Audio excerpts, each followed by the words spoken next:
আমি তো ভাই ভোট তাকে দিব যে নিজের কথা না ভাবে দেশের কথা ভাববে, দেশের মানুষের কথা ভাববে। বুঝলাম না ব্যাপারটা, একটু বোঝায় বলেন তো ভাই।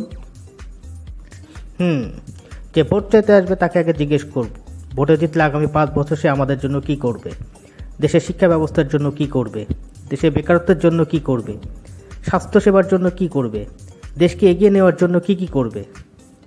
আর এইসব প্রশ্নের উত্তর যে কনভিন্সিংভাবে দিতে পারবে ভোট এবার তাকেই দেব, বুঝলা? ভাই, ভোট দিব দল আর মার্কা দেখে, এত প্রশ্ন করে কি হবে? উত্তর কি দেবে ওরা? ভাই প্রশ্ন কেন করব না?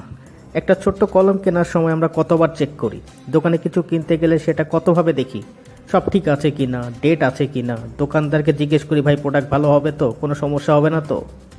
ইভেন একটা মশার কয়েল কেনার সময় আমরা কত কিছু জিজ্ঞেস করি, ভাই কয়েল ভালো হবে তো, ধোয়া হবে না তো, মশা মরবে তো। যদি 5 ঘন্টা চলা একটা কয়েলের জন্য আমরা এত প্রশ্ন করতে পারি, তাহলে 5 বছরের জন্য যে আসবে তাকে কেন প্রশ্ন করতে পারবো না?